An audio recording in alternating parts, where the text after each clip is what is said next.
मुल्तान शहर गर्मी की शदीद लपेट में आ चुका है।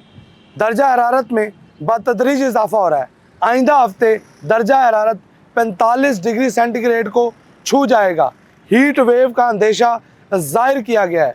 सेहत के माहिरीन के मुताबिक गर्मी की शिद्दत के बाइस शहरियों को बीमारियों से निमटना पड़ सकता है, जिसमें गर्मी के बाइस खून की नालियाँ फैल जाती हैं और इसी के पेश नज़र हार्ट अटैक और दीगर बीमारियां जन्म लेती हैं।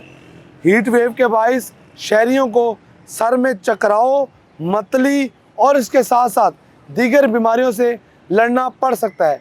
इसीलिए एहतियाती तदाबीर में कहा जा रहा है कि फौरी तौर पर हीट वेव से बचने के लिए ठंडी जगह पर बैठें। दोपहर के औकात में गैर ज़रूरी तौर पर घर से ना निकला जाए।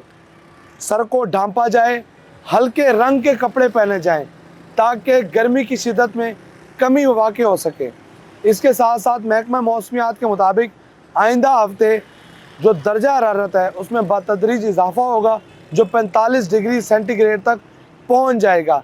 इसी के पेश नज़र शहरियों से मुतालबा भी यही किया जा रहा है कि एहतियाती तदाबीर को अपनाया जाए और हीट वेव से बचा जाए।